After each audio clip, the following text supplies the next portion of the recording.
Imagine for a second that your job was made redundant by an advanced piece of software that could do the work at the same level of quality for free. But you happen to have 3 years left on a guaranteed contract, and so your employer gives you two options. Either you can keep getting paid as per your contract, but stay home as the software does your job, or you can keep going in and doing the work that could have been automated for the same money. What would you do? Now, most of you, I'm sure this is a no-brainer. Take the money, go home, watch TED Talks. But there's always some who would choose to keep working. What do you think of those people? What does it say about their character? This is the scenario about a hypothetical medical scribe named Jeff that we gave to our research participants. For half the people in the study, the story ends with Jeff choosing to go home, and for the other half, it ends with him choosing to keep working. And then we asked everybody what they thought of Jeff. Those who heard about the Jeff who kept working saw him as less competent. He does seem like a bit of a chump, but they also saw him as warmer and more moral, somebody who could be trusted to do the right thing. They saw him as a good person. Even though Jeff added no extra value, people saw him as virtuous for choosing to keep plugging away. Why is it that we see mere effort as moral? I am a psychology professor at the University of British Columbia, where I study morality. I've worked on religion and morality. I've worked on driverless cars and morality. But recently, my collaborators and I have been working on work itself. And in study after study, we find that people attach moral worth to effort, regardless of what that effort produces. So in another study, we asked people about two widget makers. They produce the same number of widgets in the same amount of time at the same level of quality, but for one of them, it takes a lot more effort to do so.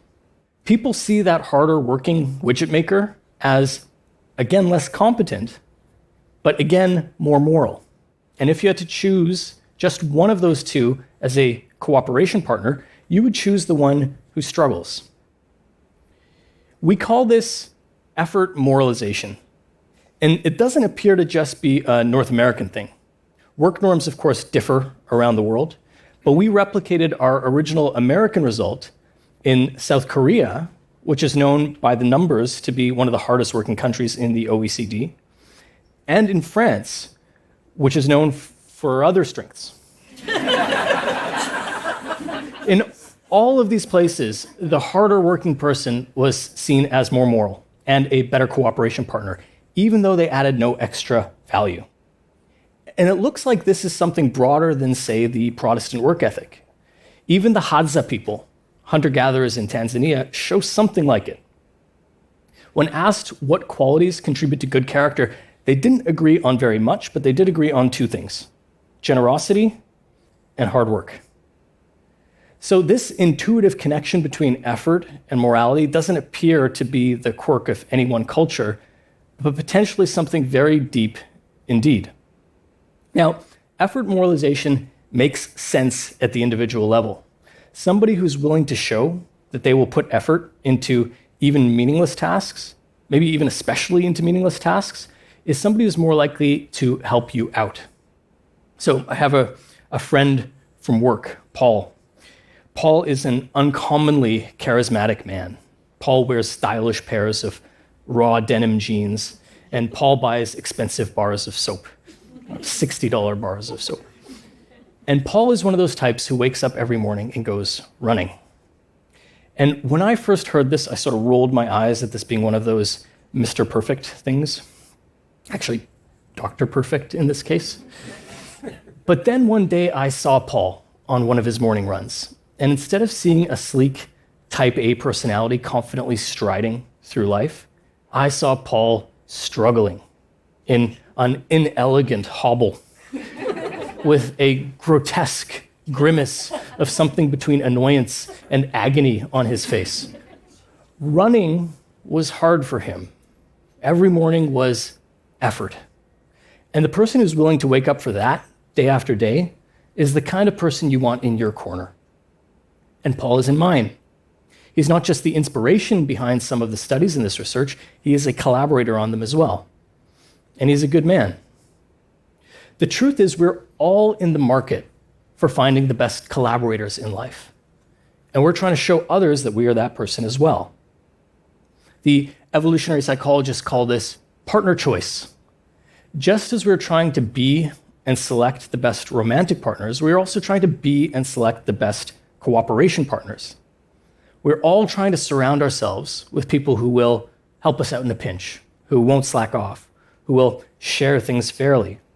And as a result, any quality which makes you a better cooperation partner, say generosity or self-control or hard work, is seen as a moral quality.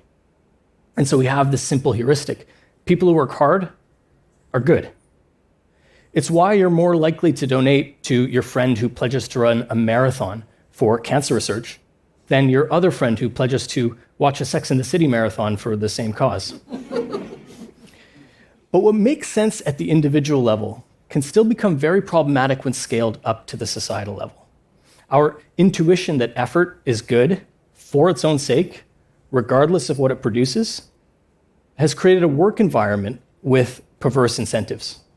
So when we start attaching worth to activity rather than to productivity, we start caring more about whether somebody is a hard worker than whatever it is that that work was supposed to achieve. And this can come at a very steep human cost. So you'll remember our example of Jeff, the medical scribe who chose to throw his time into the volcano as a sacrifice to the gods of hard work. That was just a contrived scenario. But how many Jeffs are out there taking time that could have been spent on love or on leisure and spending it on signaling effort? And how often are we, Jeff, wearing workaholism as a badge of honor, a way to reassure people that we are a good person, even if the person that you're just trying to reassure is yourself? The anthropologist David Graeber wondered how capitalism could sustain so many of what he bluntly called bullshit jobs. These are jobs in which even the people doing the work see it as pointless, accomplishing nothing of societal worth. A capitalistic system should root out those inefficiencies, but it doesn't. And the reason it doesn't is because alongside capitalism, we also operate under another system, what the journalist Derek Thompson calls workism. Workism is about your job not just being the source of your paycheck, but the source of your identity and your pathway to self-actualization. Now that works for some people, but what makes workism a culture is that we all get forced to participate. Partner choice is not just about being a good cooperation partner, but a better cooperation partner than the next guy. Not just hardworking, but harder working. And this can create these arms races of workism. So you can imagine two office workers, both keen to show how industrious they are, both keen to be the first car in the parking lot in the morning. And so they start one-upping each other by arriving earlier and earlier and earlier in the morning. And everybody else just seems like more of a slacker every day. The culture punishes us for not keeping up. And so we end up putting more and more in, regardless of what comes out the other side. And the culture maintains the most laborious aspects of our jobs because it most appreciates us when it sees us putting in that labor. And as a consequence, every other aspect of our job and our lives, however great, is made just a little less important. Now, this is not an argument against hard work. It's not. Hard work can be extremely meaningful when it serves a purpose. Hard work built civilization. But how much of the effort we spend now is done to build nothing but our own moral reputations, to just convince other people that we are hard workers? And how much of what we admire in others is just effort porn? In one of his more candid moments, one of my graduate students said that he noticed I would send emails out at all hours of the day, 1 a.m., 2 a.m., 3 a.m. Now, this was because being a professor allowed me to maintain an adolescent sleep schedule deep into my 30s.